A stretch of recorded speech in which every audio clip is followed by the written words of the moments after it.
Day 2 কাশ্মীরের blog নিয়ে চলে এসেছি। ডে 1-এ তোমাদের বললাম জম্মু থেকে কাশ্মীরে এসেছি, মানে শ্রীনগরে এসে স্টে করেছিলাম এবং সেখান থেকে আমরা ডে 2-তে বেরিয়ে পড়েছি কিন্তু সোনমার্গের জন্য। কলকাতা থেকে জম্মু তাওয়াই এক্সপ্রেস ধরেই তোমরা কিন্তু জম্মু পৌঁছে যেতে পারবে এবং জম্মু থেকে কিন্তু গাড়ি রেন্ট নেওয়ার ব্যবস্থা থাকবে। তবে আমরা কিন্তু অমৃতসর হয়ে কাশ্মীরে এসেছিলাম, তাই জন্য আমরা অমৃতসর থেকে কিন্তু ট্রেন ধরেছিলাম জম্মু তাওয়াই এবং আমরা এসেছিলাম ট্রাভেল এজেন্সির সাথে, তাই জন্য আমাদেরকে কোনো রকমের কোনো কিছুর জন্য হেডেক নিতেই হয়। তবে তোমরা যারা ট্যুর প্ল্যানিং করবে জম্মু থেকে যে গাড়িটা বুক করবে তার সাথেই কথা বলে নিলে তোমাদের জম্মু টু জম্মু কিন্তু প্যাকেজ প্ল্যান তোমাদেরকে দিয়ে দেবে। অন দি সিন্ডিকেট এরিয়াগুলোতে ওরা যাবে না, বাকি সমস্ত জায়গায় তোমাদের কিন্তু ওই গাড়িতে করে ঘুরতে সুবিধা হয়, তাতে খরচা অনেকটা কিন্তু কমে যায়। ডে 1-এর ব্লগেও বলেছিলাম তোমরা যখনই কাশ্মীরের কোনো টানেলের ভেতর দিয়ে যাবে, টানেল থেকে বেরিয়েই কিন্তু পুরোপুরি অবাক হয়ে যাবে, কারণ টানেলের এই দিকের দৃশ্য এবং টানেলের ওই দিকের দৃশ্য পুরোপুরি কিন্তু আলাদাই থাকে। ছোটবেলা থেকে প্রচুর ঘোরা হলেও এটা কিন্তু আমার জীবনের প্রথম স্নো দেখা ছিল।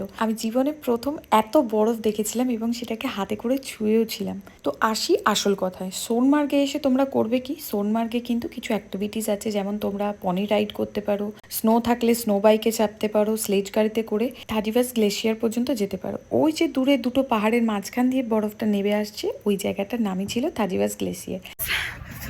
ফেজ 1-এ আছি, আমাদেরকে বাগি করে পৌঁছে দিয়েছে, তোমার যেটাকে স্নো বাইক বলে, সেটা এসে আমাদের ফেজ 1-এ পৌঁছে দিয়েছে। এখনো পর্যন্ত আমার বর ভাইরা কেউ আসেনি, আমি এসে পৌঁছে গেছি, বাট আমি ফুটেজ সেইভাবে নিতে পারিনি। চেষ্টা করেছি তোমাদের জন্য একটু ফুটেজ নেওয়ার।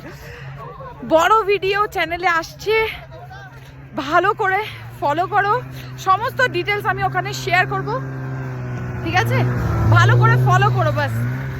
ফেজ 2-এ যখন স্লেজ গাড়ি আমাদের ছেড়ে দিল, তারপরেও কিন্তু আমরা প্রায় 2 থেকে 3 কিলোমিটার মতো হেঁটে থার্টিভাস গ্লেসিয়ার পর্যন্ত গিয়েছিলাম। অ্যান্ড এখানে অ্যারাউন্ড পার হেড 2000 টাকা করে তোমাদের খরচা হয়ে যাবে যদি তোমরা পনি রাইড করো বা স্নো বাইকে চাপো, স্লেজ গাড়িতে চাপো। সেই কারণে পাহাড়ে গেছো যখন, পাহাড়ের ম্যাগি কিন্তু খেয়ে এসো, নাহলে জীবনে কিন্তু আফসোস করতে হবে। ঠিক আছে, দেখা হচ্ছে নেক্সট ডেতে।